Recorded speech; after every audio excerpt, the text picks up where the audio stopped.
ಮೂರು ಅವಧಿಯಲ್ಲಿ ಇವತ್ತು 60 ರಿಂದ 70 ಕೋಟಿ ರೂಪಾಯಿಗಳ ಅನುದಾನವನ್ನ ನಮ್ಮ ಸಂಸದ ನಿಧಿ ಹಂಚಿದ್ದಾರೆ.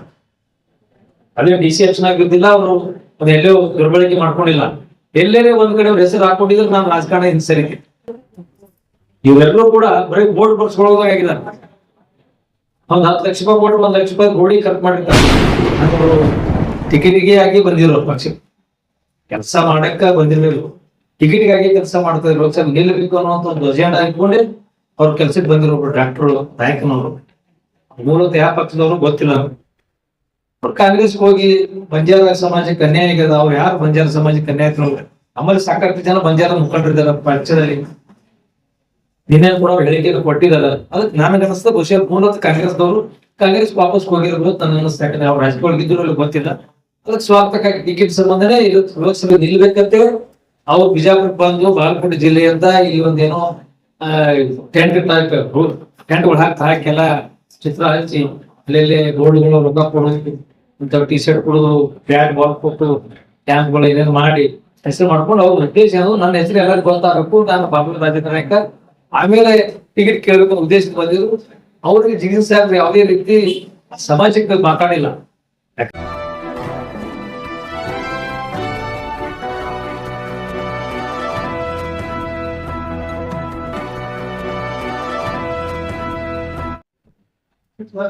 ಮೊದಲು ನಾನು ಎಲ್ಲ ಪತ್ರಕರ್ತರಿಗೆ ಸ್ವಾಗತವನ್ನ ಬಯಸಿ, ಲೋಕಸಭಾ ಚುನಾವಣೆ ಹಿನ್ನೆಲೆಯಲ್ಲಿ ಇವತ್ತು ಇಡೀ ಜಿಲ್ಲೆಯಲ್ಲಿ ಒಂದು ಒಳ್ಳೆಯ ವಾತಾವರಣ ಕಂಡು ಬರ್ತಾ ಇದೆ. ಎಲ್ಲ ಕಾರ್ಯಕರ್ತರು 2-3 ದಿವಸ ಮಟ್ಟಿಗೆ 22, 23, 24 ಮಹಾಸಂಪರ್ಕ ಅಭಿಯಾನವನ್ನ ಪ್ರತಿ ಮನೆಗೆ ಅಭಿವೃದ್ಧಿ ಕಾರ್ಯಗಳ ಬಗ್ಗೆ, ಮೋದಿಯವರ ಸಾಧನೆಗಳ ಬಗ್ಗೆ ಸಂಪೂರ್ಣವಾಗಿ ಮನೆ ಮನೆ ತೆರಳಿ ಇವತ್ತು ಮತಯಾಚನೆ ಮಾಡುವಂತ ಒಂದು ಕಾರ್ಯ ಆ ಸಂಪರ್ಕ ಅಭಿಯಾನ ನಿನ್ನೆ ಮುಕ್ತಾಯಗೊಂಡಿದೆ. ಇವತ್ತೆಲ್ಲರೂ ಕೂಡ ಮತ್ತೆ ಕಾರ್ಯಕರ್ತ ಮನೆಗೆ ತೆರಳುವಂತ ಒಂದು ಕಾರ್ಯ ನಡೀತಾ ಇದೆ. ಇಂಥ ಒಂದು ಸಂದರ್ಭದಲ್ಲಿ ಕಾಂಗ್ರೆಸ್ನ ಕೆಲವು ನಾಯಕರು, ಮಂತ್ರಿಗಳು ಭಾರತೀಯ ಜನತಾ ಪಕ್ಷದ ಮೇಲೆ ಆರೋಪ ಮಾಡುವಂತ ಹೇಳಿಕೆಗಳನ್ನ ನಾವು ಗಮನಿಸ್ತಾ ಇದ್ದೀವಿ 2-3 ದಿವಸಗಳಿಂದ. ಇವತ್ತು ಅವರೆಲ್ಲರೂ ಕೂಡ ಭಾರತೀಯ ಜನತಾ ಪಕ್ಷದ ಸಾಧನೆ ಶೂನ್ಯ, ಇನ್ನೂ ಮಾಡಿಲ್ಲ ಅನ್ನುವಂಥದ್ದು, ಜೊತೆನೆ ಹಲವಾರು ಸುಳ್ಳು ಆರೋಪಗಳನ್ನ ಮಾಡುವಂಥದ್ದು. ಇವತ್ತು ಅವರ ಪರಿಸ್ಥಿತಿ ಎಲ್ಲಿಗೆ ಬಂದ್ಬಿಟ್ಟಿದಪ್ಪ ಅಂದ್ರೆ, ಮೊನ್ನೆ ಸಿಂದಗಿ ಬೇರೆ ಬೇರೆ ಕಡೆ ಸಭೆಗಳನ್ನ ನಾವು ಅಲ್ಲಿಗಿದ್ದ ಕಾರ್ಯಕರ್ತನ ಸಂಪರ್ಕ ಮಾಡಿ ಜನ ಯಾವ ರೀತಿ ಸೇರಿಸಿದ್ರು ಅಂತ ನನಗೆ ದುಡ್ಡು ಕೊಟ್ಟು ಅವರು ಜನರು ಸೇರಿಸುವಂತ ಒಂದು ಕೆಲಸಕ್ಕೆ ತೊಡಗಿದ್ದಾರೆ. ಮತ್ತು 5-6 ಜನ ಶಾಸಕರು, 2 ಮಂತ್ರಿಗಳು ಹೋದ್ರು ಕೂಡ ಸ್ವಯಂ ಪ್ರೇರಿತವಾಗಿ ಜನ ಬರ್ತಾ ಇಲ್ಲ. ಭಾರತೀಯ ಜನತಾ ಪಕ್ಷಕ್ಕೆ ಸ್ವಯಂ ಪ್ರೇರಿತವಾಗಿ ಕಾರ್ಯಕರ್ತರು, ಜನರು ಸೇರ್ತಾ ಇರೋದು ನೋಡಿದ್ರೆ ಸಂಪೂರ್ಣವಾಗಿ ಬೆಂಬಲ ಭಾರತೀಯ ಜನತಾ ಪಕ್ಷಕ್ಕಿದೆ. ಕಾಂಬಿನೇಷನ್ ಸಂದರ್ಭದಲ್ಲಿ ನೋಡಿದ್ರೆ ವಿಡಿಯೋ ವೈರಲ್ ಆಗಿ ದುಡ್ಡು ಹಂಚುವಂತ ಒಂದು ವಿಡಿಯೋ ನಾನು ಯಾವುದೋ ಒಂದು ಮೀಡಿಯಾ ಇದರೆಲ್ಲ ನೋಡಿದೆ. ಅದೇ ಪರಿಸ್ಥಿತಿ ಮುಂದುವರೆದಿದೆ. 2 ಮಂತ್ರಿಗಳು ಬರ್ತಾರೆ, 5-6 ಮಂದಿ ಶಾಸಕರು ಕೂಡಿ ಪ್ರಚಾರವಾದ ಏನು ಒಗ್ಗಟ್ಟಿನ ಪ್ರದರ್ಶನ ಮಾಡುವಂತ ಪ್ರಯತ್ನ ಮಾಡ್ತಿದ್ದಾರೆ. ಒಗ್ಗಟ್ಟು ಇರದೇ ಇದ್ರು ಕೂಡ ಒಗ್ಗಟ್ಟಿನ ಪ್ರಯತ್ನ ಪ್ರದರ್ಶಿಸುವಂತ ಒಂದು ಪ್ರಯತ್ನ ಮಾಡ್ತಾರೆ. ಆ ಸಭೆಗಳಿಗೆ ಜನರಿಗೆ ದುಡ್ಡು ಹಂಚಿ, ದುಡ್ಡು ಕೊಟ್ಟು ಜನ ಸೇರಿಸುವಂತ ಒಂದು ಕಾರ್ಯಕ್ಕೆ ಕಾಂಗ್ರೆಸ್ಸಿನ ನಾಯಕರು ಮಾಡ್ತಾ ಇದ್ದಾರೆ. ಅವ್ರು ಹತಾಶರಾಗಿದ್ದಾರೆ. ಇವತ್ತು ಭಾರತೀಯ ಜನತಾ ಪಕ್ಷ ಜಿಲ್ಲೆಯಲ್ಲಿ ಕಾರ್ಯಕರ್ತರ ಮಟ್ಟದಲ್ಲಿ, ಬೂತ್ ಮಟ್ಟದಲ್ಲಿ, ದೇಶ ಪ್ರಮುಖ ಹಿಡಿದು ಇಲ್ಲಿವರೆಗೆ ಜಿಲ್ಲಾ ಮಟ್ಟದ ನಾಯಕರಲ್ಲಿ ಸಾಕಷ್ಟು ಉತ್ಸಾಹ ಇದೆ, ಒಗ್ಗಟ್ಟಿದೆ. ಪ್ರತಿ ಮನೆಗೆ ಸಾರ್ವಜನಿಕರ ಸಂಪರ್ಕ ಮಾಡಿ ಅವರಿಗೆ ಮನವರಿಕೆ ಮಾಡುವ ಕೆಲಸ ಮಾಡ್ತಾ ಇದೆ. ಕಾರ್ಯಕರ್ತರ ಶ್ರಮ ಬಲದಿಂದ ನಮ್ಮ ಅಭ್ಯರ್ಥಿಗಳ ಒಂದು ಹಿರಿತನದ ರಾಜಕಾರಣದ ಅನುಭವದಿಂದ ಮಾಡಿದಂತ ಕೆಲಸ ಕಾರ್ಯಗಳು, ಅಭಿವೃದ್ಧಿ ಕಾರ್ಯಗಳಿಂದ ಹೋಸಲಕ್ಕೆ ಹೆಚ್ಚು ಮತಗಳ ಅಂತರದಿಂದ ಆರಿಸಿ ಬರ್ತದೆ ಅನ್ನುವಂಥ ವಿಶ್ವಾಸವನ್ನು ನಾವೆಲ್ಲ ಕಾರ್ಯಕರ್ತರು ಹೊಂದಿದ್ದೀವಿ. ಜೊತೆನೆ ನಿನ್ನೆ ಬಂಜಾರ ಸಮುದಾಯದ ಒಂದು ನಾಯಕರು ಕೂಡ ಪತ್ರಿಕಾಗೋಷ್ಠಿ ನಡೆಸಿದ್ರು. ನಮ್ಮಲ್ಲಿ ಯಾರೋ ಒಬ್ರು ಟಿಕೆಟಿಗೆ ಆಗಿ ಬಂದಿರೋ ಪಕ್ಷ ಕೆಲಸ ಮಾಡಕ್ಕ ಬಂದಿರಲಿಲ್ಲ, ಟಿಕೆಟ್ಗಾಗಿ ಕೆಲಸ ಮಾಡ್ತಾ ಇದ್ರು. ನಿಲ್ಲಬೇಕು ಅನ್ನುವಂಥ ಒಂದು ಅಜೆಂಡಾ ಇಟ್ಕೊಂಡೆ ಅವ್ರ ಕೆಲ್ಸಕ್ಕೆ ಬಂದಿರೋ ಡಾಕ್ಟರ್ ನಾಯಕನವರು. ಮೂಲತಃ ಯಾವ ಪಕ್ಷದವರು ಗೊತ್ತಿಲ್ಲ.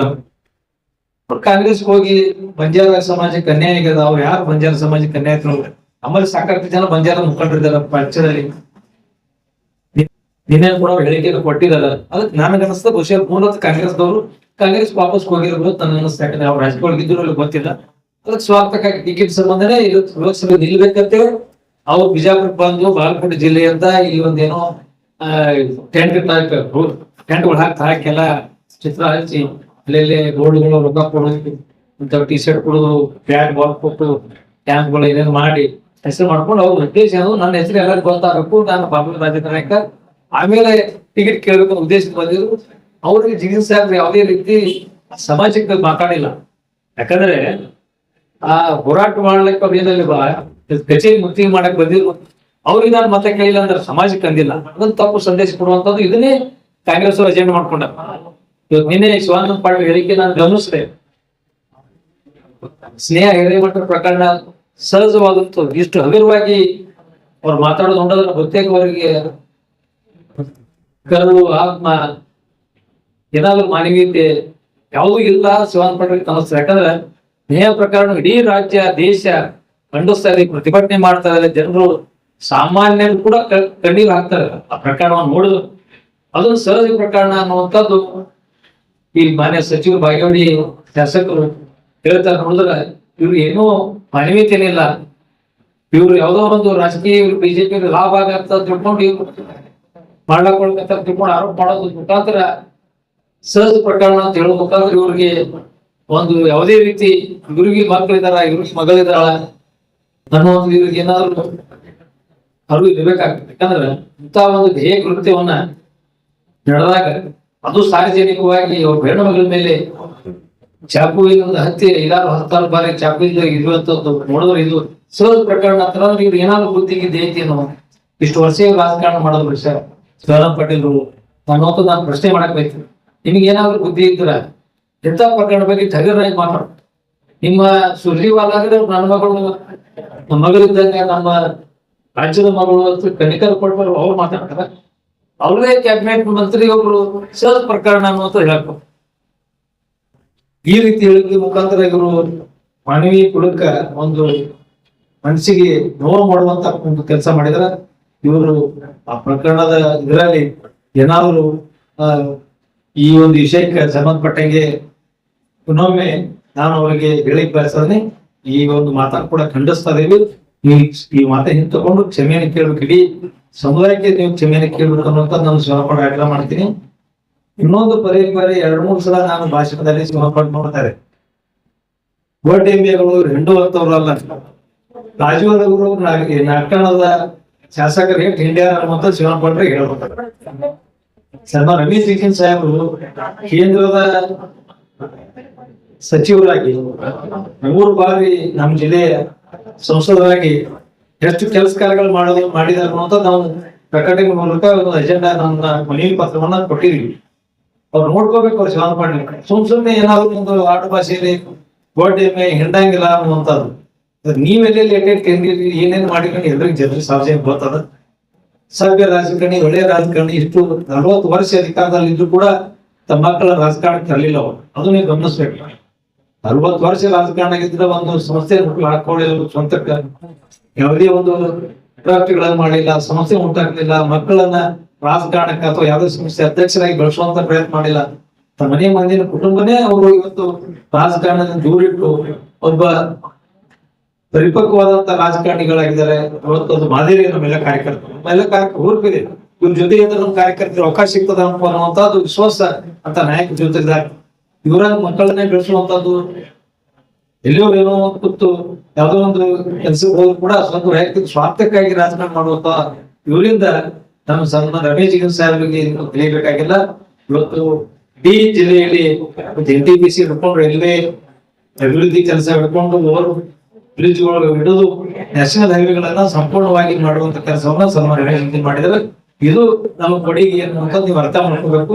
ಅದಕ್ಕೆ ನಾವು ಒಂದು ಪ್ರಚಾರ ಬರದಲ್ಲಿ, ಯಾಕಂದ್ರೆ ಇವರು ಬಾಗಲಕೋಟೆ ಬಿಜಾಪುರ ಎರಡೂ ಇವರು ಏನೂ ಮಾಡಿಲ್ಲ ಅಂತ ಹೇಳಿದ್ರೆ, ಯಾಕಂದ್ರೆ ತಮ್ಮ ಒಂದು ಮಗಳ ಚುನಾವಣೆ ಅಲ್ಲಿಂದ ಅವ್ರು ಹಿಡ್ಕೊಂಡು ಇಲ್ಲಿ ಟೀಕೆ ಮಾಡುವಂತ ಪ್ರಯತ್ನ ಮಾಡ್ತಾರೆ. ಇಬ್ಬರು ಅಭ್ಯರ್ಥಿಗಳು ಒಳ್ಳೆಯ ಅಭಿವೃದ್ಧಿ ಕೆಲಸ ಮಾಡಿದ್ರೆ ಅವರಿಂದ ಯಾರಿಗೆ ಜಿಲ್ಲೆಗೆ ಜನರಿಗೆ ತೊಂದರೆ ಆಗಿಲ್ಲ, ಒಂದ್ ದಿವ್ಸ ಕೂಡ ಆಗಿಲ್ಲ. ಒಂದು ಉದಾಹರಣೆ ಹೇಳಿದ ಎಲ್ಲಿ ಬೆಳೆಸದ ನೀವು ಸನ್ಮಾನ್ಯ ರಮೇಶ್ ಜಿಗಜಿಣಗಿ ಸಾಹೇಬರು ಯಾವ ರೀತಿ ಪ್ರಚಾರ ಪಡೆಯದೆ ಮಾಡುವಂತ ವ್ಯಕ್ತಿ ಅಂದ್ರೆ ಇವತ್ತು 3 ಅವಧಿಯಲ್ಲಿ ಇವತ್ತು 60-70 ಕೋಟಿ ರೂಪಾಯಿಗಳ ಅನುದಾನವನ್ನ ನಮ್ಮ ಸಂಸದ ನಿಧಿ ಹಂಚಿದ್ದಾರೆ.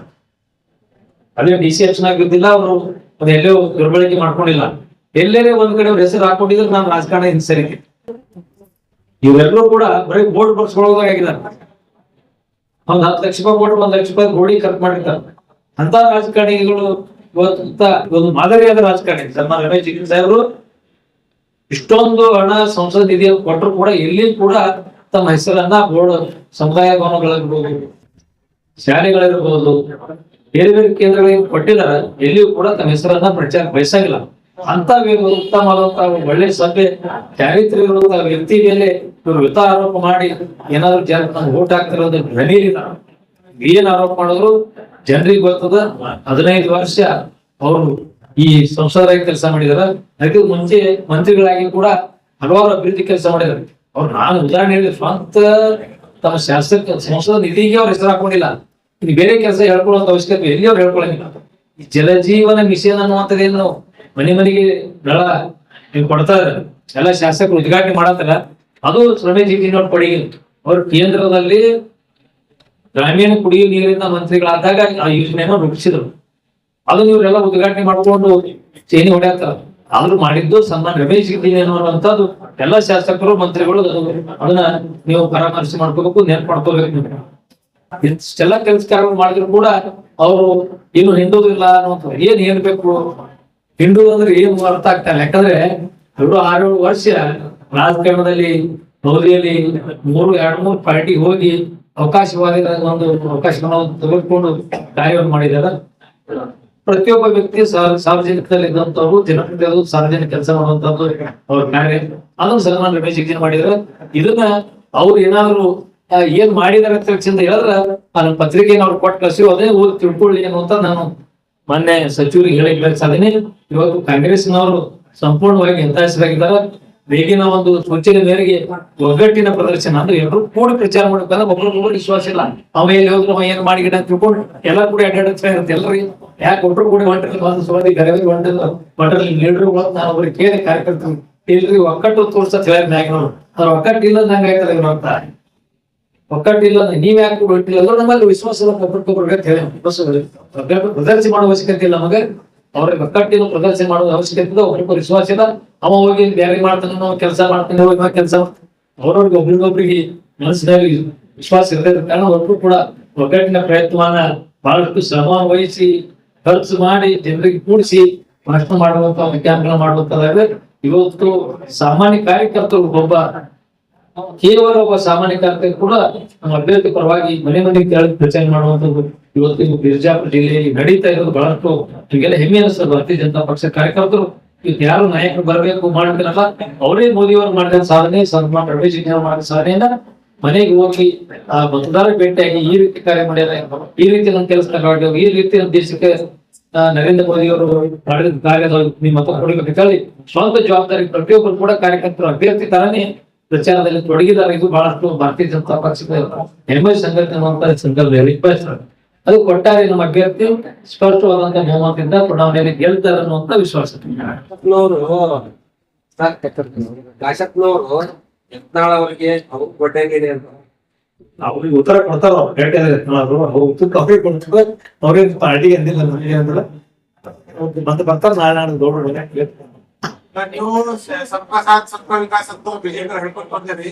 ಇಲ್ಲಿ ಯತ್ನಾಳರು ಮತ್ತೆ ಒಬ್ಬ ಸ್ಟೇಟ್ಮೆಂಟ್ ಕೊಡ್ತಾರ, ನಂಗೆ ಮುಸಲ್ಮಾನ ಬೇಕಾಗಿಲ್ಲ. ಅವ್ರ ಆತರ ಏನಿಲ್ಲ. ನಮ್ಮ ದೇಶದಲ್ಲಿ ಜಾತ್ಯತೀತ ಎಲ್ಲರೂ ಕೂಡ ಬಹಳ ಸಂಖ್ಯಾತರು ಕೂಡ ಹೇಳಿದಾರೆ. ಬೇರೆ ಏನಿಲ್ಲ ಆ ರೀತಿ ಹೇಳಿಕೆ ನೀವು ಯಾವ ಪತ್ರಿಕೆಗೆ ಹೋಗಿ ಮೀಡಿಯಾದಲ್ಲಿ ನನ್ ಗಮನಕ್ಕೆ ಮಾತ್ರ ಬಂದಿಲ್ಲ ಸರ್. ಆತರ ನಮ್ದು ಸರ್ಕಾರ ಸಾಥ್ ಸಬ್ಕಾ ವಿಕಾಸ ಅನ್ನುವಂತೆ ಮಾಡಿದ್ದಾರೆ. ಇಲ್ಲಾಂದ್ರೆ ತ್ರಿವಳಿ ತಿಲಾಕ್ ಮಾಡ್ತಿರ್ಲಿಲ್ಲ ಮೋದಿ ಅವರು. ಮುಸಲ್ಮಾನ ಅಲ್ಪಸಂಖ್ಯಾತ ಬೆಳೆಯ ತೊಂದರೆಯನ್ನ ಇಲ್ಲಿವರೆಗೆ ಕಾಂಗ್ರೆಸ್ ಅವ್ರ ಗಮನಕ್ಕೆ ಬಂದಿರ್ಲಿಲ್ಲ. ಕಾಂಗ್ರೆಸ್ ದವರಿಗೆ ಎಲ್ಲಿವರೆಗೆ ಬಂದಿರಲಿಲ್ಲ. ಅದನ್ನು ಮೋದಿ ಅವರು ಗಮನಿಸಿ ಅಲ್ಪಸಂಖ್ಯಾತರ ಮಕ್ಕಳಿಗೆ ಇದು ಹಿಂಸೆ ಆಗ್ತಾ ಇದೆ, ಅನ್ಯಾಯ ಆಗ್ತಾ ಇದೆ, ಇವರಿಗೆ ತ್ರಿವಳಿ ತಲಾಖದಿಂದ ಇದು ಆಗ್ತದೆ ಅಂತದ್ದು ಅದನ್ನ ರದ್ದು ಮಾಡಿ ಕಾನೂನು ಮಾಡೋದು ನರೇಂದ್ರ ಮೋದಿ ಅವರು. ಅದ್ರ ಬಗ್ಗೆ ಕಾಂಗ್ರೆಸ್ ದವರು ಇನ್ನೊಂದು ಅಲ್ಪಸಂಖ್ಯಾತರ ಮತಗಳನ್ನ ಬೇರೆ ಮಾಡಿ ಪಡೆಯುವಂತ ಪ್ರಯತ್ನ ಮಾಡಿದ್ರೆ ಅವ್ರಿಗೆ ಒಳ್ಳೇದು ಮಾಡಿಲ್ಲ ದೇಶದಲ್ಲಿ. ಅವ್ರಿಗೆ ಒಳ್ಳೆ ಮಾಡೋದು ನರೇಂದ್ರ ಮೋದಿ ಅವರು ಅನ್ನೋದು ಕೂಡ ತಮ್ಮ ಗಮನಕ್ಕೆ ಬರಬೇಕು. ಇಲ್ಲ ನಾನು ಹಿಂದಿ ಹೇಳಿಕೆಗಳನ್ನ ನಾನು ನೋಡಿಲ್ಲ. ಅಂತ ಹೇಳ್ತಾರೆ ಮುಸಲ್ಮಾನ್ ರಿಸರ್ವೇಶನ್ಗಳನ್ನ ತೆಗೆದು ದಲಿತರಿಗೆ ನನ್ನ ಗಮನಕ್ಕೆ ಯಾವ ವಿಷಯ ಬಂದಿಲ್ಲ. ನಾನು ಪತ್ರಿಕೆ ಬೆಳಿಗ್ಗೆ ಓದ್ತೀನಿ, ಓದಕ್ ಈ ವಿಷಯಗಳು ಬಂದಿಲ್ಲ. ತೀರಿ ಯಾವುದೇ ರೀತಿ ಹೇಳಿಕೆ ಕೊಟ್ಟರೆ ನನ್ಗೆ ಅನಿಸಿಲ್ಲ.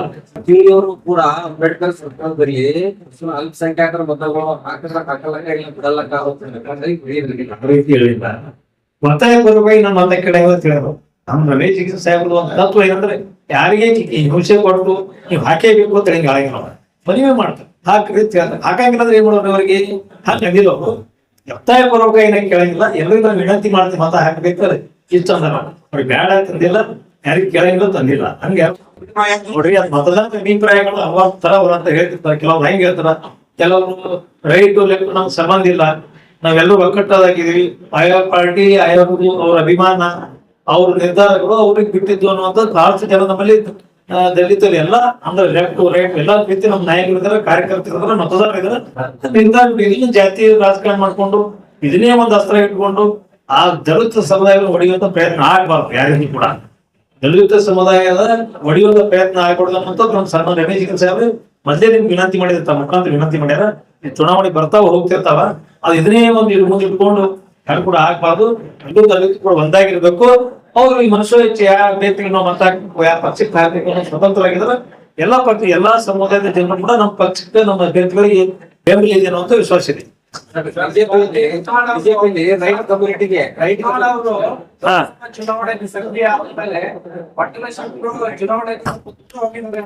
ಅದೇ ನಾನು ಇನ್ಯಾಕೆ ಕೇಳಲಾಗಿರೋದು ಅನ್ಸುತ್ತೆ ನಾಳೆ ಹೇಳ್ತಿದ್ದೆ.